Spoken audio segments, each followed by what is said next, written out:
Kiekvienas gamintojas turi savo flagmaną, tai yra patį prabangiausią ir patį pažangiausią modelį. Ir neišimtis, aišku, yra ir BMW, tik čia man kyla klausimas. Tai kas yra BMW flagmanas? 7 serijos ilgasis sedanas ar didysis BMW X7? Kaip atrodo jums, parašykit komentaruose.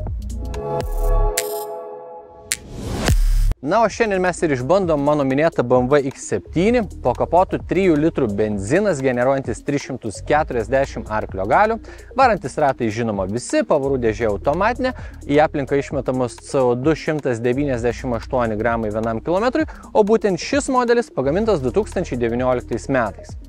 Tai yra pirmoji ir kol kas vienintelė šito modelio karta, jis startavo 2018 metais, 2022 jau gavo faceliftą, na ir yra pardavinėjamas iki šiol naujų BMW prekybos vietose. Na, skirtingą galią turinčių variklių su šiuo modeliu galėtumėte rasti 10.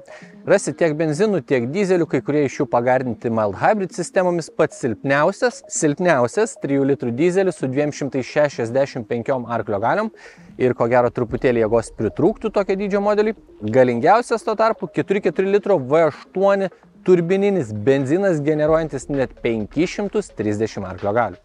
Nu, jeigu ieškot šito žavingo milžino savo, užsukite autoplius.lt, mūsų portale šiuo metu galima rasti net ne vieną 10 prabangių ir didelių X7, o rinktis galėsit tiek iš benzinų, tiek iš dizelių, kadangi skaičiai pasiskirstė, na, bene panašiai. Na, o dabar pakalbėkim apie kėbulą ir apie dramblį kambaryje, tiksliau dramblį lauke, ir tas dramblys, aišku, yra milžiniškos, vis didėjančias ir didėjančias gratelės, bet ko gero, kaip pats kėbulas toks milžiniškas, tai ir tos gratelės atrodo neblogai. Juolab jos nėra chromuotos, jos yra juodos, tai tinka prie bendro vaizdo. Žibintai gana siauri, matriciniai, lediniai, iškerpantys šviesą, neakinantis vairuotojai ir apskritai jums reiks tik tai juos įjungti. Ir pamiršto visą kitą jie padarys už jūs. Ir nepaisant to, kad jie jau dabar yra labai siauri, su faceliftu jie dar sugebėjo pasiaurėti. Kaip jau turbūt ir patys matot, kėbulas yra milžiniškas, jo ilgis 5,15 m, prošvaisa 22 cm standartiniam aukšti, nes visi X7 modeliai gauna orinės važiuoklės, tai jos galima pakelti ir nuleisti, jeigu yra poreikis. Daug detalių čia nesimato, nes viskas čia yra juoda, bet turim stogo bagažinės laikiklius, tamsintus langus. Štai čia yra juoda blizgi apdaila, kuri dabar susilieja su visų kėbulu, bet jeigu kėbulas būtų sidabrinis arba baltas, ta apdaila vis dar būtų juoda, o ratai, kurie neatrodo tokie ir dideli su šitom milžiniškom markom, yra 22 colių, o startuoja nuo 20 colių. Įspūdinga. Na, o gale, kaip visada, didelis spoileris, gražus sodriai raudoni žibintai, atšvaitukai šonuose ir netikri duslintuvai, kurių viduje yra tikri duslintuvai. Ir aš niekada nesuprasiu, kodėl dizaineriai daro tokius sprendimus. Dabar atsėdau vidų ir turbūt nenustebinsiu pasakydamas, kad X7 interjeras, na, beveik toks pat kaip ir BMW X5, visgi abu modeliai prabangus, tik čia prabangumo ir prašmatnumo lygis pakeltas į dar aukštesnį lygį. Pavyzdžiui, turim kristalinę ar bent jau panašią pavarų permetimo svirtį. Šviesų salono, juodas verstos odos lubas, tamsia medžio apdaila, visur daug chromo. Žodžiu, pakankamai įspūdingas ir prabangus vaizdas, jeigu tą mėgstat. Dabar dar turiu pasižiūrėti į medžiagų kokybę, nepaisant to, kad turbūt jau žinau atsakymą. Tai čia yra minkštos medžiagos, čia yra minkštos, čia aišku kiečiau, bet čia oda, tai čia labai viskas kokybiškai ir malonu liesti. Minkšta. Minkšta ir netgi čia apačioj minkšta. Ir paklausykit, net daiktadėžė ir ta nebarška. O aišku, surinkimas puikus. Na, o dabar pakalbėkim apie sėdynės, kurios iš tikrųjų yra minkštos ir labai patogios. Priekyje puikiai prilaiko nugarą, šiek tiek mažiau prilaiko kojas, bet būkim realistai, su tokiu automobiliu staigiai posūkiu mes nevažiuosim. Štai čia dar yra ir elektra valdomas kojų prailginimas, tai čia galėsit pasidėti šunų plaukus, trupinius ir kitus dalykus, bet kokiu atveju sėdėti bus patogiau. Kalbant apie sėdynių valdymą, tai jos valdomos elektra, bet priekinės valdomos elektra, galinės per vidurį esančios sėdynės valdomos elektra, jos yra tik tai 2, prie to mes dar prieisim. Ir galima netgi būtų sakyti, kad visos 6 sėdynės valdomos elektra, nes paskutinė eilė atsilenkia ir užsilenkia taip pat elektros pagalba. Plius jos yra vėsinamos, šildomos, masažuojančios, turi atminti ir aš apskritai praktiškai neturiu kur prisikabinti. Jeigu labai reiktų prisikabinti, norėčiau, kad dar mano kojas šiek tiek labiau jos prilaikytų. Tik tiek.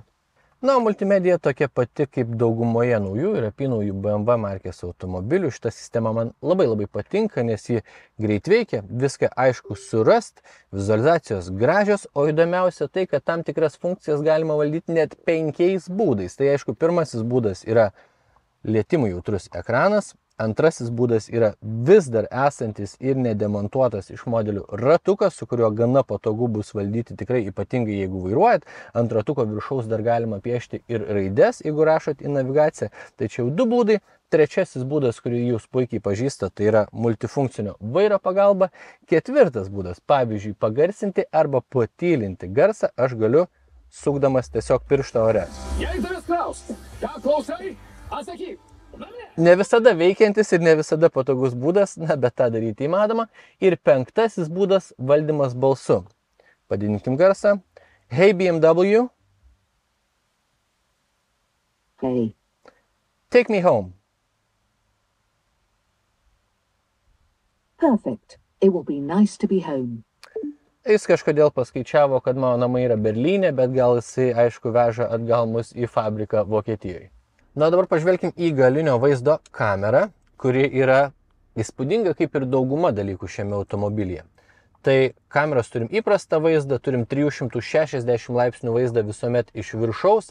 Tas kameras galim pasikeisti iškart į priekį, į galą, galim matyti 3D vizualizaciją ir aišku, tą automobilį galim pasisukti vieną į kitą pusę, galim matyti kablį, nes apie tą mes dar pakalbėsime, automobilis turi ir elektrą išvažiuojantį kablį. Taip pat yra ir visiškai vaizdas priekinis iš viršaus, jeigu reikėtų kažkur priekio atsistumti, kas, būkim realistai, su dideliu automobiliu be priekinės kameros dažnai yra sudėtinga. Ir dar turi atbulinės eigos asistentą, apie kurį jums kažkada pasakoju, apžvelgdamas 3 serijos BMW. Vadinasi, jeigu aš įvažiuoju į kažkokią sudėtingą vietą, iš kurios man bus sunku atsistumti atbulomis, automobilis tą mano kelionę atsimena ir įsijungus atbulinės eigos asistentą, be mano pagalbos, jis pats išvažiuos atbulom. Naudinga funkcija, jeigu esat nelabai patyręs vairuotojas. Klimato kontrolė šiame automobilyje dar vienas nestandartinis ir retai sutinkamas elementas dėl to, kad ji yra 5 zonų. 2 zonos priekiui, 2 zonos viduriniai eiliai ir 1 valdymo zona paskutiniai eiliai, kas vėlgi yra pakankamai įspūdinga. Ir valdyti bent jau priekyje labai paprasta. Viena eilutė su visa tokia lyg įrankių juosta, virš jos yra mažas ekranas su visa reikalinga informacija ir viskas. Džiaugiuosi, kad BMW nesugalvoja padurniuoti ir, pavyzdžiui, padaryti lietimui jautrų klimato kontrolės valdymą arba perkelti į ekraną. Viskas panašiai kaip buvo ir nereikia čia išradinėti dviračio. Vairuotojo ekranas skaitmeninis, žinoma, jokio kitokio su BMW X7 jūs ir negausit. Šiaip iš esmės jis ryškus, talpina savyje nemažai informacijos, yra keltas skirtingų vizualizacijų. Šiek tiek dizainas keičiasi perjungiant ir važiavimo režimą, pavyzdžiui, į sport. Iš principo jis yra puikus ir ko gero lyginant su konkurentais minusą galiu išvelgti tik tai vieną. Pavyzdžiui, Mercedes arba Audi turi šiek tiek šviesesnius ekranus, į kuriuos gal maloniau žiūrėti, aš nežinau, tai dėl to man gal truputėlį labiau jie patinka, bet nesupraskit manęs neteisingai, ekranas ryškus, lengvai valdomas ir geras. Na, vairas taip pat klasikinės BMW išvaizdos, turi gražų persijimą viduryje, yra šildomas, M ženkliuką turi. Toks, sakykime, gana storas ir apsiūtas oda, tai prie jo yra gana geras sukibimas, multifunkcinis valdymas, taip pat nejautrus lietimui, o paprastas mygtukais, tas mane labai džiugina, kairė pusė valdo adaptyvų autopiloto, keletą kontrolės sistemų, štai ši pusė valdo šiek tiek multimediją, o štai čia kairėje pusėje yra ir borto kompiuterio mygtukas, kuris valdo informaciją, kurią matot. Plus vairas yra valdomas elektra ir turi iš tikrųjų nemažai skirtingų padėčių. Na, o dabar dėtuvės. Tai duryse turim po labai sąžiningo dydžio dėtuvę, tai čia tilps tikrai ir didelis butelis atsigerti ir dar daugybė daiktų. Tik man šiek tiek keista, kad kai kuriuose ekonominės klasės automobiliuose durų dėtuvė yra išklota minkšta medžiaga, kad nieks nesidaužytų, nuo čia vien tik tai plasmasė. Tai čia galima išvelgti kaip minusą. Toliau turim kairėje vairo pusėje gana nemažą dėtuvę, telefonas ar piniginė tikrai tilptų. Per vidurį 2 puodelių laikikliai, kurie dar yra vėsinami arba šildomi, priklauso nuo to, kokį gėrimą čia įsidėsit. Vieta telefonui su bevėlio įkrovimo funkcija, USB jungtis, 12 voltų jungtis, į 2 pusės atsidarantis porankis su USB-C jungtim, tai yra ir USB ir USB-C, kas labai pravartu, nes ką gamintojai žino, kokį jūs telefoną turite. Ir turim vieną sąžiningo dydžio daiktadėžę štai čia. Dabar atsėdau galą ir spoiler alert, čia viskas tiesiog nuostabu. Turim 2 sėdynės vietoj 3, bet galim turėti ir 3, čia jau priklausomai nuo to pirmojo pirkėjo, kokią komplektaciją jis pasirinko. Langas atsidaro labai maloniai ir švelniai ir iki pat apačios, tai čia priekaištų neturiu, už papildomą kainą dar buvo galima įsigyti ir užuolaidėlę užsitraukiančią. USB-C jungtis ant kiekvienos sėdynės, čia taip pat yra ir LEDas, turim dar po vietelę, kur galėtume įsikišti kabyklą, pavyzdžiui, švarkui. Tada turim 2 USB-C jungtis, 12 V jungti, 2 podelių laikiklius apačioj, kas gal nėra labai patogu, bet ko gero bent jau nieko čia su rankom nenutrankysim, jeigu važiuojam. Dar 2 klimato kontrolės zonas, apie kurias anksčiau kalbėjau. Kiekviena sėdynė turi po porankį, kuris pasikelia iki norimo aukščio, užsifiksuoja ir dar prasilgina. Plus turim tiesiog nuostabiai minkštas pagalvėlės galvai, kurias dar galima šiek tiek ir užlenkti. Tai jeigu važiuojate tolimą kelionę, užsilenkėt pagalvėlę, atsilenkėt sėdynę ir galit labai maloniai snūstelt. Nu, o dabar tu atsisėsiu į 3 eilę automobilį, tik prieš tai noriu jums parodyti, kaip gražiai tos sėdynės atsilenkia vos poros mygtukų paspaudimu. Viena ir kita. Mums belieka atlenkti tik tai atlošus. Dabar parodysiu, kaip gražiai užsilenkia šita sėdynė. Aš patraukiu vieną rankenėlę ir nulenkiu. Pajuda priekinė sėdynė. Tada pajuda galinė sėdynė, atsiranda tarpas man įlipti. Gana nemažas, atvirai pasakius, tarpas. Aišku, jeigu skuba, tai gali tapti problema. O dabar atsisėskim ir pasižiūrėkim. Ateik pas mane, ateik. Tai priekinės sėdynės buvo nustatytos taip, kaip aš sėdėjau. Tiek vairuotojo sėdynį, tiek už jo. Dabar gana patogiai atsisėdu. Aišku, mano keliai šiek tiek remiasi į šitą sėdynę, bet mano pėdos po ją palenda. O iš principo čia pajudėti aš galiu ir į nebaisiai ilgą kelionę. Ko gero čia galėtume važiuoti tikrai 2 suaugę žmonės. Štai čia viršui turim mano minėtą 3 klimato kontrolės zoną. Kiekvienoje pusėje turim po podelių laikiklį, viename iš jų yra šuo. Tada kiekvienoje pusėje yra, gal šitoje pusėje parodysiu geriau matosi, ir tvirtinimas, ir USB-C jungtis. Tai jeigu čia pasodinsit vaikus, jie galės pasikrauti savo planšetės ir nerėkaut klausinėdami, ar mes jau atvažiavom, tėte. Dar vienas LEDas. Na ir apskritai turiu pripažinti, kad situacija gera. Plus dar turim ir papildomą liuką, kurio atidarimo aš nerandu. Radau. Tai tie patys vaikai, kai atsibos planšetės, galės tiesiog pasižiūrėti į dangų ar medžius šalia kelio.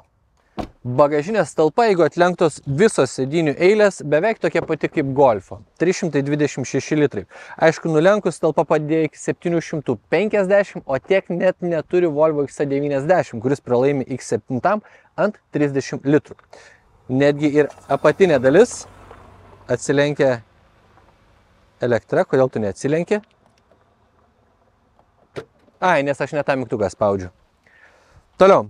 Sėdynės tiek šitas, tiek priekinės galima nulenkti vieno mygtuko paspaudimu, bet yra 2 mygtukai su užrašu Max. Ant vieno nupieštas lagaminas, ant kito nupieštas žmogus. Tai logiška, kai nupieštas žmogus, atsilenks visos sėdynės taip, kaip yra dabar, o aš paspausiu Max su lagaminu. Na, sėdynės neskuba, bet palaukim, pažiūrėkim, kas įvyks. Galinės sėdynės nusilenkia. Priekinės pasikėlė į viršų ir turim maksimaliai vietos kroviniui. Aišku, priekinės dar šiek tiek sugrįžta, nes apdruk ten sėdės keleivis, bet jas dar galima ir nustumti. Tai čia yra 750 litrų. Pripažinkim, įspūdinga. Dugnas dvigubas, čia, kaip jau matot, galima įsidėti maždaug 1 milijoną skirtingų daiktų arba atsarginį ratą. Šone dar turim tokią lyg ir kišenėlę, porą tvirtinimų kroviniui. Na ir iš principo čia nieko daugiau labai įspūdingo nėra, išskyrus kablį, kuris atsilenkia ir užsilenkia taip pat automatiškai.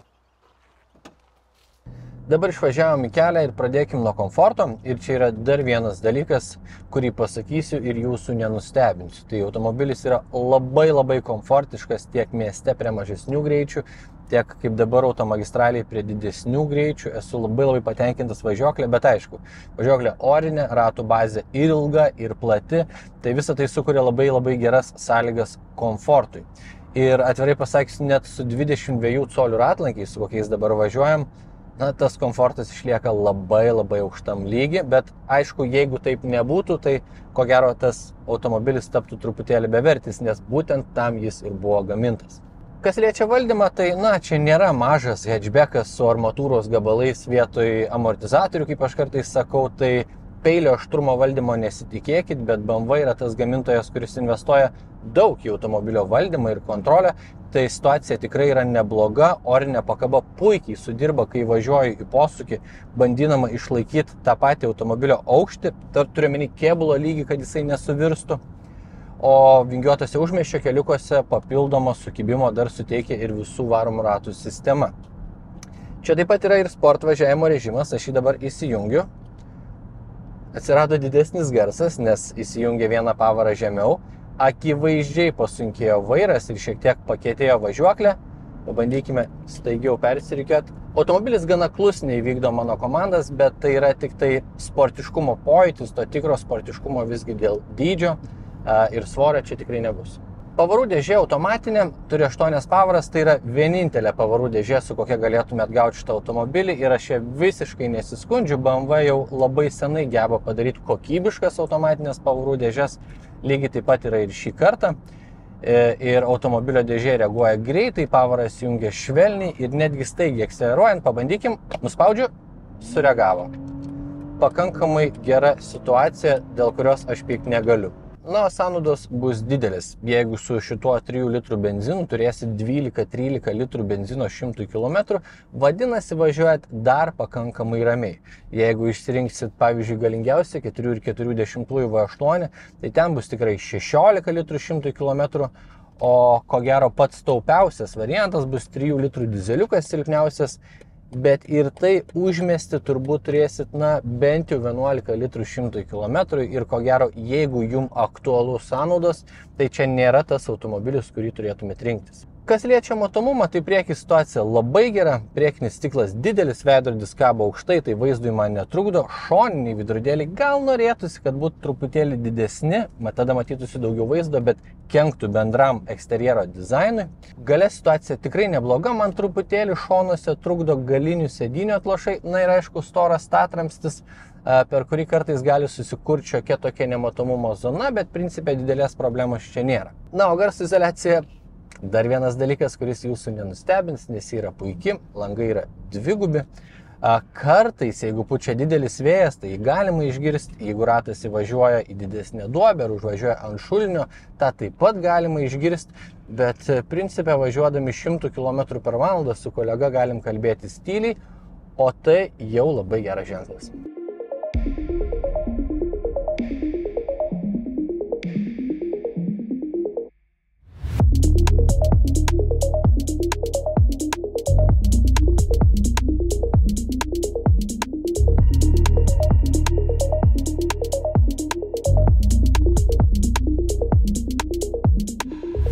Ir kaip visuomet lieka tas pats klausimas, ar verta rinktis BMW X7? Verta, jeigu nebijote jo kainos. Automobilis praktiškas, talpus, technologiškai pažangus, itin komfortiškas ir ko gero gali sutalpinti ne tik jūsų, bet ir jūsų kaimyno šeimą, todėl jį rinktis tikrai verta.